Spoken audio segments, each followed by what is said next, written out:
हाय। इस वीडियो के अंदर हम सेक्शन 11 ऑफ लिमिटेशन एक्ट 1963 को समझेंगे। आप अपने बेयर एक्ट को खोल लीजिए, उसमें से हम देखेंगे कि क्या इसके अंदर दिया गया है। उससे पहले अगर मैं बेसिकली बताऊं इस सेक्शन के अंदर क्या बोला गया। ये सेक्शन बोलता है कि मान लीजिए कि आप एक कॉन्ट्रैक्ट के अंदर एंटर हुए और वो जो कॉन्ट्रैक्ट में एंटर हुए वो आप ऐसी टेरिटरी में एंटर हुए जहां पे लिमिटेशन एक्ट एप्लीकेबल नहीं है, लेकिन आप उस कॉन्ट्रैक्ट के लिए सूट कहां पे इंस्टीट्यूट कर रहे हो, ऐसी टेरिटरी के अंदर जहां पे ये लिमिटेशन एक्ट एप्लीकेबल है। अब आप सूट के अंदर ये डिफेंस ले रहे हो जब सूट इंस्टीट्यूट हो रहा है कि जिस जगह पे इस कॉन्ट्रैक्ट के अंदर एंटर हुए थे वहां पे इसका लिमिटेशन खत्म हो गया, तो इसलिए ये सूट जो है वो आगे नहीं चलना चाहिए। तो ये जो डिफेंस है ये नहीं माना जाएगा, क्योंकि ये सेक्शन बोलता है कि जब आप इस तरीके के लिए सूट इंस्टीट्यूट करोगे जहां पे ये लिमिटेशन एक्ट एप्लीकेबल है तो वहां पे लिमिटेशन एक्ट ही चलेगा, वहां पे कोई भी बाहर का एक्ट जो है इस रिगार्डिंग वो नहीं चलेगा। अब अगर हम सेक्शन 11 को रीड करें बेयर एक्ट में से, तो वो क्या बोलता है कि suits on contract enter into outside the territories to which the act extend, कि ऐसे सूट्स जो आप कॉन्ट्रैक्ट के लिए ऐसे कॉन्ट्रैक्ट के लिए कर रहे हो जिसके लिए आप कहां पे एंटर हुए थे, ऐसी जगह पे जहां पे ये एक्ट एक्सटेंड नहीं होता। अब क्या बोलता है, suit instituted in the territories to which the this act extend, कि आपने कहां पे सूट इंस्टीट्यूट किया, ऐसी जगह पे इंस्टीट्यूट किया जहां पे ये एक्ट एक्सटेंड होता है, ऐसी किसी भी टेरिटरी के अंदर किया। On contracts enter into in the state, लेकिन कौन से कॉन्ट्रैक्ट के लिए किया, जिसके लिए आप कहां पे एंटर हुए थे, स्टेट ऑफ जम्मू कश्मीर या फिर किसी भी फॉरेन कंट्री के अंदर हुए थे। shall be subject to the rules of limitation contained in this act, तो वो जो सूट इंस्टीट्यूट हुए उसके ऊपर कौन सा लिमिटेशन पीरियड एप्लीकेबल होगा, जो हमारे लिमिटेशन एक्ट के अंदर दिया गया, वहां स्टेट ऑफ जम्मू कश्मीर या फिर जो फॉरेन कंट्री है वो वाले एप्लीकेबल नहीं होंगे।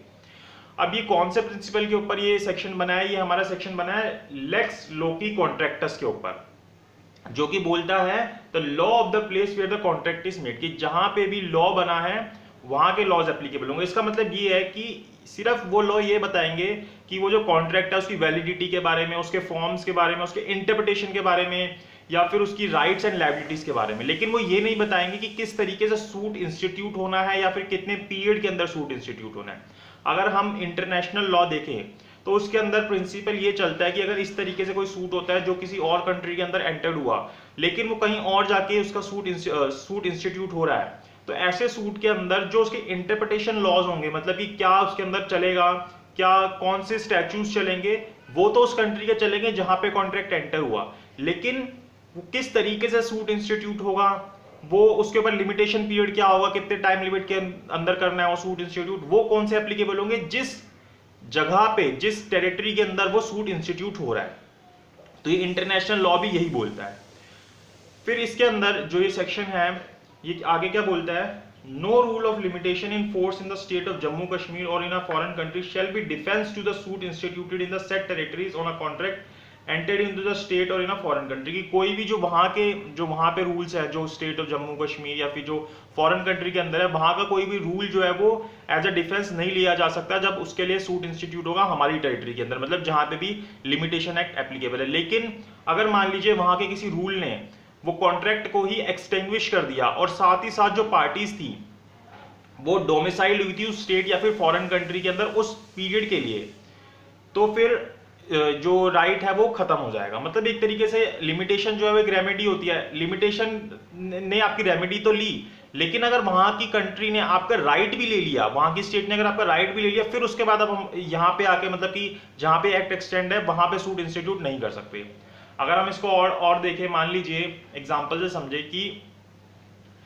वहां पे आपका जो टाइम लिमिट था मान लीजिए 3 साल का था जम्मू कश्मीर या फिर किसी फॉरेन कंट्री के अंदर, वो टाइम पीरियड आपका खत्म हो गया,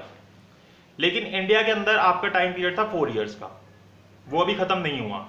तो वहां पे आपका जो सूट था वो डिसमिस कर दिया कि भाई आपका जो टाइम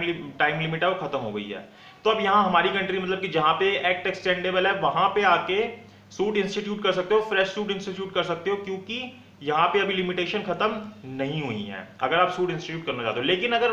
वहां के रूल्स ने आपका राइट भी ले लिया कि आप अब ये कॉन्ट्रैक्ट ही खत्म हो गया, एक्सटिंग्विश हो गया, किसी भी तरीके से टर्मिनेट हो गया, तो फिर आप यहाँ पे आके सूट इंस्टीट्यूट नहीं कर पाओगे। अब जैसे अगर मान लीजिए कि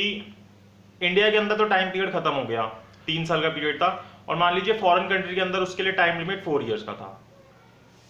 वहां अगर आप उस कॉन्ट्रैक्ट के अंदर वहां पे जजमेंट लेके आते हो, मान लीजिए आप 4th ईयर में लेके आते हो, अब आप उसको आके इन्फोर्स कराना चाहते हो इंडिया में, तो क्या वो इन्फोर्सेबल होगा? तो हाँ वो इन्फोर्सेबल होगा, क्योंकि वहां पे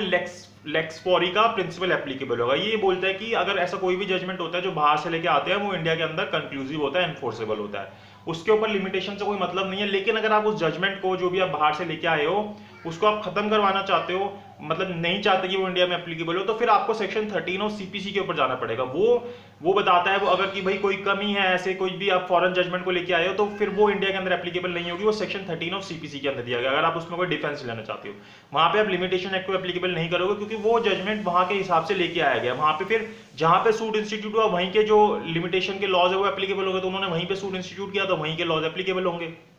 अगर वो ऐसी टेरिटरी में सूट इंस्टीट्यूट करते जहां पे हमारा लिमिटेशन एक्ट एप्लीकेबल होता, फिर वो सूट इंस्टीट्यूट जो किया गया था वो नहीं चलता, वहां पे डिफेंस लिया जा सकता था कि भाई ये जो पीरियड है वो खत्म हो गया। तो हमें सेक्शन 11 के अंदर इतना ही बताया गया है कि जो अभी हमने समझा कि कोई भी सूट अगर फॉरेन कंट्री के अंदर एंटर किया गया है, मतलब कोई भी कॉन्ट्रैक्ट अगर फॉरेन कंट्री के अंदर एंटर किया गया है, तो उसके लिए, और सूट अगर इंडिया के अंदर इंस्टीट्यूट हो रहा है, मतलब ऐसी टेरिटरी के अंदर एग्जीक्यूट हो रहा है जहां पे लॉज एप्लीकेबल है, तो फिर वहां पे लिमिटेशन एक्ट एप्लीकेबल होगा, वहां पे फॉरेन के जो रूल्स है या जम्मू कश्मीर के जो रूल्स है वो एप्लीकेबल नहीं होंगे। और यहाँ पे सिर्फ कॉन्ट्रैक्ट वर्ड यूज किया गया है, सभी प्रोसीडिंग के ऊपर, सभी सूट्स के ऊपर, एग्जीक्यूशन पिटीशन के ऊपर जब हम फाइल करते हैं उसके ऊपर भी एप्लीकेबल होता है। तो सेक्शन 11 ऑफ लिमिटेशन एक्ट 1963 के अंदर इतना ही बताया गया है।